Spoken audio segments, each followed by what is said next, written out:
Hello, my name's Ruth. Welcome to my little story corner. I hope you're well today. I'm going to read 2 stories for you tonight and I hope you will enjoy them. I hope you're maybe snuggled up on the sofa, perhaps you're in your gym jams.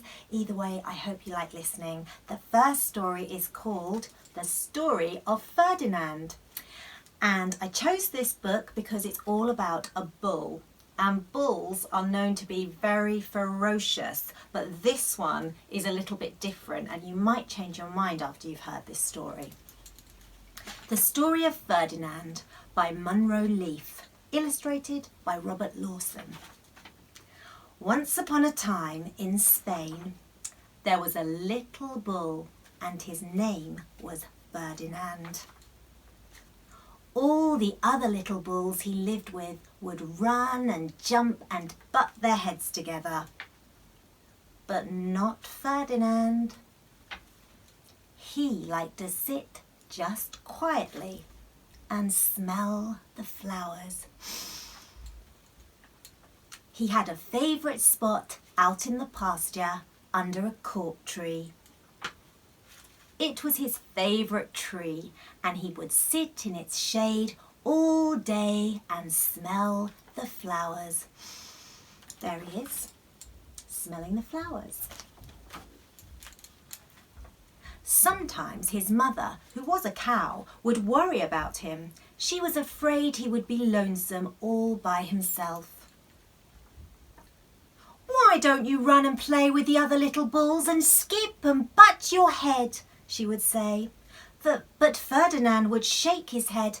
"I like it better here, where I can sit just quietly and smell the flowers." His mother saw that he was not lonesome, and because she was an understanding mother, even though she was a cow, she let him just sit there and be happy. As the years went by, Ferdinand grew and grew until he was very big and strong.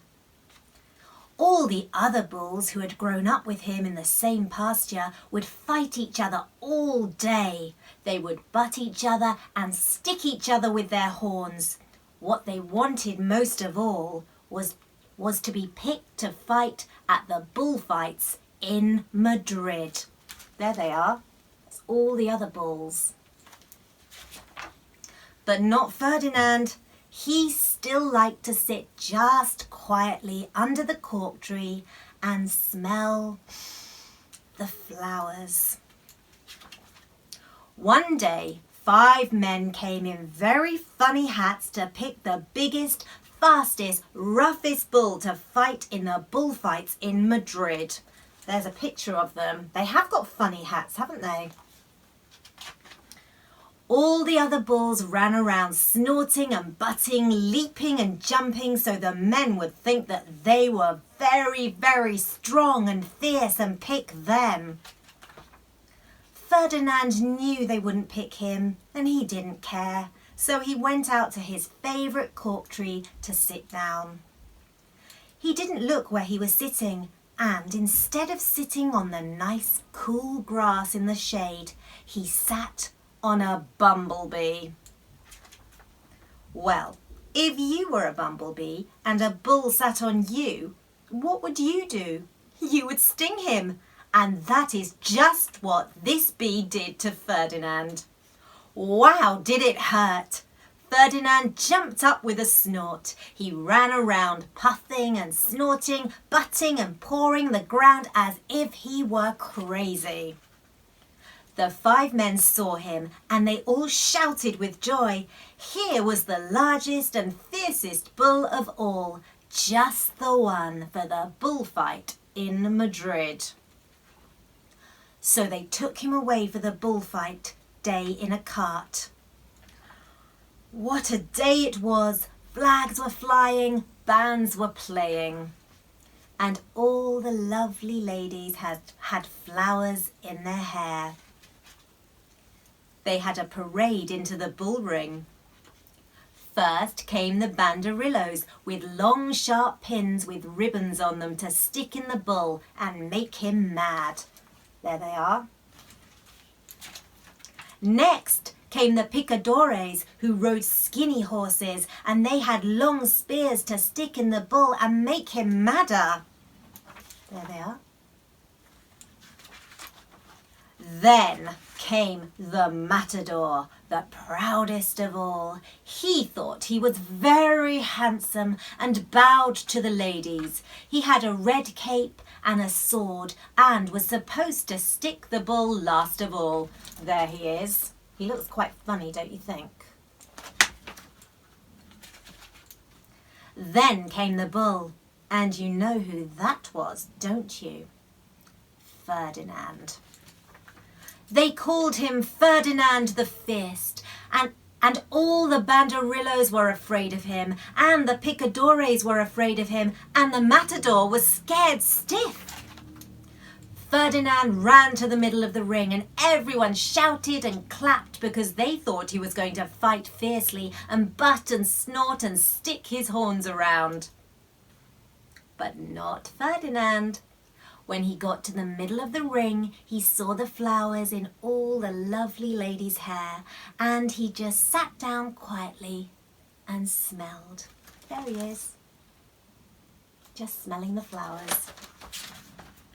He wouldn't fight and be fierce no matter what they did. He just sat and smelled, and the banderillos were mad, and the picadores were madder, and the matador was so mad he cried because he couldn't show off with his cape and sword. So they had to take Ferdinand home. And for all I know, he is sitting there still under his favourite cork tree, smelling the flowers, just quietly. He is very happy. There he is. The end.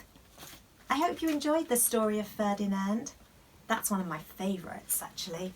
Okay, the next one I'm going to read is called A Squash and a Squeeze, and it's by Julia Donaldson and Axel Scheffler. And it's one of my favourites because I used to read it to both my children when they were very little, so I hope you enjoy this one. A Squash and a Squeeze. A little old lady lived all by herself, with a table and chairs and a jug on the shelf. A wise old man heard her grumble and grouse. "There's not enough room in my house. Wise old man, won't you help me please? My house is a squash and a squeeze." "Take in your hen," said the wise old man. "Take in my hen? What a curious plan." Well, the hen laid an egg on the fireside rug and flapped round the room, knocking over the jug.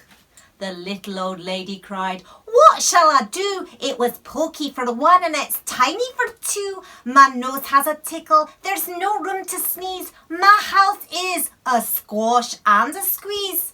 And she said, "Wise old man, won't you help me please? My house is a squash and a squeeze."